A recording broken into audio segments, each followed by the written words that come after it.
मुझे लगता है आज इस देश को ये दिन भी देखना था। ये जंतर मंतर वो जगह है जहां पे इस देश की प्रजा सरकारों के एक्सप्लॉयटेशन से तंग आके यहां पे धरने प्रदर्शन करने आती है। लेकिन आज यहां पे केरला के मुख्यमंत्री को अपना सारा कामकाज छोड़ के केरला से दिल्ली यहां पे धरना करने के लिए आना पड़ा केंद्र सरकार की ज्यादतियों के खिलाफ। मैं समझ रहा हूं ये भी इस देश को ये दिन भी देखना था। आज लगभग आधे राज्यों के अंदर विपक्ष की सरकारें हैं और आधे राज्यों के अंदर उन लोगों की सरकारें हैं। जो विपक्ष की सरकारें हैं आधे राज्यों के अंदर, तो लगभग 70 करोड़ लोगों को ये विपक्ष की सरकारें रिप्रेजेंट करती हैं। 70 करोड़ लोगों को, आधे देश को। और इस वक्त ऐसा लगता है कि केंद्र सरकार ने विपक्ष की सरकारों के खिलाफ युद्ध छेड़ा हुआ है। ऐसा लगता है कि जंग छेड़ी हुई है, लड़ाई छेड़ी हुई है। हिंदुस्तान पाकिस्तान का रखा है हम लोगों के साथ। हम ये पूछना चाहते हैं कि क्या आप इन 70 करोड़ लोगों को अपना नहीं मानते? क्या आप केरला के लोगों को अपना नहीं मानते? क्या आप तमिलनाडु के लोगों को अपना नहीं मानते? क्या आप कर्नाटका के, दिल्ली के, पंजाब के, वेस्ट बंगाल के लोगों को अपना नहीं मानते? क्या ये सारे पराये हैं? क्या ये भारत के नागरिक नहीं हैं? यहां के 70 करोड़ लोगों ने विपक्ष के लोगों को चुन के सरकार बनाई। संविधान के अंदर लिखा है कि इन सरकारों की क्या पावर है। शिक्षा की पावर राज्य सरकारों की, स्वास्थ्य की पावर राज्य सरकारों के। संविधान के अंदर लिखा है कि क्या क्या पावर है। आप हमें अपना काम ही नहीं करने देते।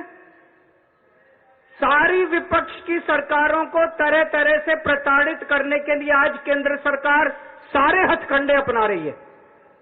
मोटे मोटे तौर पे देखें तो 3 तरह से केंद्र सरकार विपक्ष की सरकारों को तंग कर रही है। सबसे पहला, केंद्र सरकार जायज फंड, जो हक है राज्यों का, वो फंड नहीं दे रही है। दूसरा तरीका, गवर्नर के और लेफ्टिनेंट गवर्नर के जरिए रोज काम में टांग अड़ाती है, हर काम में टांग अड़ाती है। और तीसरा तरीका, एजेंसीज को छोड़ के जिसको मर्जी पकड़ के जेल में डाले जा रहे हैं, जिसको मर्जी पकड़ के जेल में डाले जा रहे हैं। सबसे पहले मैं पहले तरीके पे आता हूं। यहां पे पिनराई विजयन साहब बैठे हैं, पंजाब के मुख्यमंत्री बैठे हैं, मैं दिल्ली का मुख्यमंत्री हूं और कई सारे राज्यों के मंत्रीगण आए हुए हैं। हम सारे रोज इस बात को झेल रहे हैं कि जो जायज फंड उस राज्य के बनते हैं वो फंड हमें नहीं दिए जा रहे। अगर केरला के लोगों को उनके हक के फंड नहीं दिए जाएंगे तो काम कैसे चलेगा? सरकार कैसे चलेगी? केरला की सरकार कैसे चलेगी? तमिलनाडु की सरकार कैसे चलेगी? और हम यहां भीख मांगने नहीं आए। विजयन साहब यहां पे अपने घर के लिए, अपने परिवार के लिए पैसे मांगने नहीं आए, अपने बच्चों के लिए, अपने बीवी बच्चों के लिए पैसे मांगने नहीं आए। वो केरला के लोगों के लिए पैसे मांगने आए हैं। आज पंजाब के मुख्यमंत्री यहां अपने 3 करोड़ लोगों के लिए फंड मांगने के लिए आए हैं। मैं दिल्ली का मुख्यमंत्री अपने दिल्ली के 2 करोड़ लोगों का हक मांगने के लिए आया हूं। संविधान में लिखा है कि कितना पैसा किस सरकार को मिलेगा। ये वाला टैक्स आएगा, मैं इनकम टैक्स में था, ये थोड़ा सा ज्यादा जानता हूं इसको। तो कितना फंड, कौन सी सरकार कितना फंड इस्तेमाल करेगी, कैसे इस्तेमाल करेगी, फाइनेंस कमीशन होगा, फाइनेंस कमीशन तय करेगा, ये पैसा केंद्र के पास जाएगा, ये पैसा राज्य सरकार। अरे जो हमारा हक है, हमारा नहीं, लोगों का हक है, केरला के लोगों का हक है, तमिलनाडु के लोगों का हक है, वेस्ट बंगाल के, पंजाब के, दिल्ली के लोगों का हक है। वो हक आप कैसे छीन सकते हैं लोगों का? आप उनका काम कैसे रोक सकते हैं? अगर आप हमारे लोगों के पैसे नहीं देंगे तो हम सड़कें कैसे बनाएंगे, बिजली कैसे देंगे, लोगों का विकास कैसे करेंगे? मैं भी 1-2 बैनर देख रहा था, उसमें लिखा था कि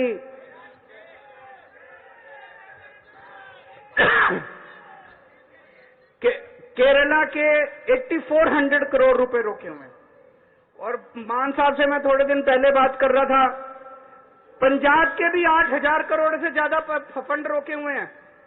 अब एक एक फंड, अभी पंजाब सरकार थोड़े दिन पहले सुप्रीम कोर्ट में गई कि हमारा पैसा रिलीज नहीं कर रहे, आरडीएफ का पैसा। आरडीएफ लगभग 4-5 हजार करोड़ बनता है, 5500 करोड़ रुपया आरडीएफ का, रूरल डेवलपमेंट फंड का पैसा इस्तेमाल रिलीज नहीं कर रहे। केरल भी गया, सुप्रीम कोर्ट की हेयरिंग अब अगले हफ्ते फिक्स हुई है और तुरंत केंद्र सरकार से फोन आ गया, आइए बैठ के बात करते हैं। तो हम छोटी छोटी बातों के लिए सुप्रीम कोर्ट जाएंगे क्या? ये क्या बदतमीजी है? आप अपना काम क्यों नहीं करते? हम हर चीज के लिए सुप्रीम कोर्ट के पास और भी तो बहुत काम है। सुप्रीम कोर्ट भरा हुआ है केसेस से, जनता के केसेस से। हम अपने फंड लेने के लिए भी, हमें फंड लेने के लिए जंतर मंतर पे आके बैठना पड़ेगा। आप लोगों को जान के ताज्जुब होगा, दिल्ली के लोग मिलके साल में 2 लाख करोड़ रुपए का इनकम टैक्स देते हैं, 2 लाख करोड़। और उस 2 लाख करोड़ में से बदले में दिल्ली के लिए हमें कितना पैसा मिलता है, गेस कर सकते हैं आप लोग? 2 लाख करोड़ रुपए हम केंद्र सरकार को देते हैं दिल्ली के लोग मिलके इनकम टैक्स में। और उस 2 लाख करोड़ में से दिल्ली के लोगों को एक साल में 325 करोड़ रुपए मिलते हैं। इतना तो अंग्रेजों ने भी नहीं लूटा होगा 100 साल में जितना ये लोग लूट रहे हैं। ये तो हद हो गई है। तो कपिल सिब्बल साहब का स्वागत है। दूसरी चीज, गवर्नर्स और लेफ्टिनेंट गवर्नर्स के जरिए ये जिस तरह से सरकारों को तंग कर रहे हैं, संविधान के अंदर साफ साफ लिखा है कि ये हमारे सब्जेक्ट्स हैं। उन सब्जेक्ट्स के अंदर भी रोज गवर्नर हर राज्य के अंदर टांग अड़ा रहे हैं। सबसे इंटरेस्टिंग तो अभी पंजाब के अंदर हुआ। पिछले साल पंजाब सरकार ने बजट सेशन, अपनी असेंबली का बजट सेशन कॉल करने के लिए गवर्नर के पास फाइल भेजी। गवर्नर ने बजट सेशन करने की परमिशन नहीं दी। सोचिए, एक चुनी हुई सरकार, फुल स्टेट, उसका मुख्यमंत्री, उसकी कैबिनेट प्रस्ताव पारित करके कहती है कि हम फलानी तारीख से बजट सेशन बुलाएंगे और उसमें राज्य का अगले साल का बजट पास करेंगे। गवर्नर ने बजट सेशन की भी परमिशन नहीं दी। अल्टीमेटली सुप्रीम कोर्ट जाना पड़ा। सुप्रीम कोर्ट ने गवर्नर को खूब लताड़ा। लेकिन प्रॉब्लम यह है कि इनको लताड़ का, गाली गलौज का, इनको सुप्रीम कोर्ट रोज लताड़ता है इन लोगों को, इनको कोई फर्क ही नहीं पड़ता। तो इस तरह से दिल्ली के अंदर तो आप सब लोग देख ही रहे हैं कि हर काम के अंदर किस तरह से लेफ्टिनेंट गवर्नर हर काम के अंदर, छोटे से छोटे काम के अंदर टांग अड़ा रहे हैं। और तीसरा तरीका है ईडी। यह अब इनका एक नया हथियार आ गया, ईडी। अभी तक इस देश के अंदर यह कानून होता था कि अगर आपने कोई क्राइम किया तो उसकी जांच होती थी, फिर उसमें मुकदमा चलता था। मुकदमे में तय होता था कि कौन कौन दोषी है, कौन कौन निर्दोष है। जो दोषी है उसको सजा मिलती थी, वो जेल जाता था। मुकदमे के बाद, मुकदमा खत्म होने के बाद आदमी जेल जाता था जिसको दोषी माना जाता था। अब अब तय कर लेते हैं कि इसको जेल भेजना है, तो उसको पकड़ लेते हैं, उसको जेल में डाल देते हैं। फिर सोचते हैं अब इस पे क्या मुकदमा करें, इस पे क्या केस बनाएं। फिर ये केस बनाते हैं और केस बनाने के बाद फिर वो तब तक जेल में रहता है जब तक कि मुकदमा पूरा ना हो जाए और वो निर्दोष साबित ना हो जाए। हमारे देश के अंदर 15-15 साल लग जाते हैं मुकदमे पूरे होने में।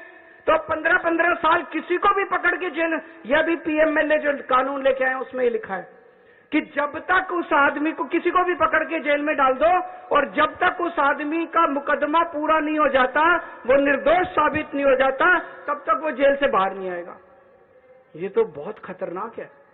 अभी हेमंत सोरेन साहब को इन्होंने जेल में डाल दिया, अभी तक उनके ऊपर कुछ भी साबित नहीं हुआ है, अभी उनके ऊपर मुकदमा नहीं चला है, अभी मुकदमा शुरू भी नहीं हुआ है, अभी जांच चल रही है। लेकिन अगर मुकदमे को 15 साल लगे तो हेमंत सोरेन साहब 15 साल जेल में रहेंगे।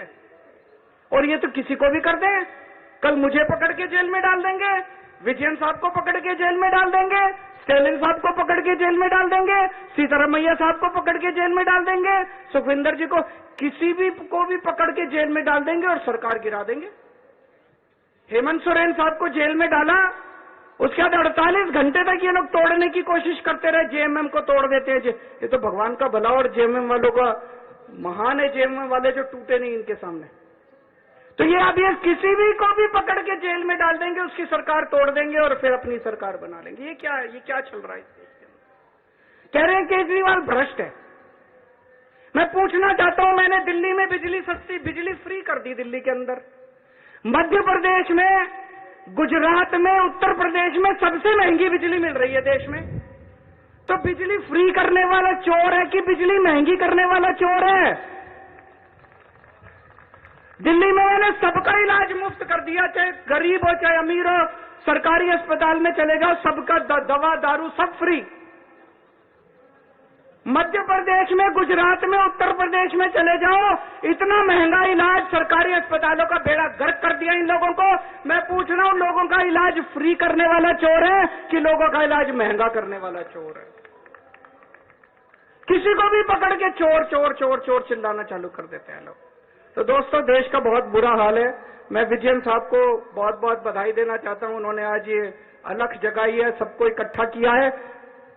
ये देश केवल हमारा नहीं है, ये देश 140 करोड़ लोगों का है।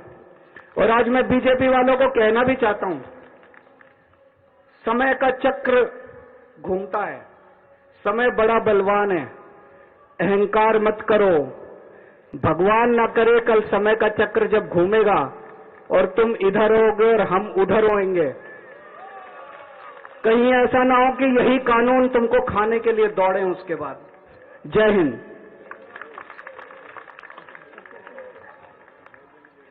Thank you, Kejriwal ji, for the powerful speech. സർക്കാരുകളെ അട്ടിമറിക്കാൻ കുതിരക്കച്ചവടം മാത്രം പോരാതെ വരുമ്പോൾ മുഖ്യമന്ത്രിമാരെയും നേതാക്കന്മാരെയും പിടിച്ച് ജയിലിലിടുന്ന ഒരു പുതിയ രീതിയിലേക്ക് രാജ്യത്തിന്റെ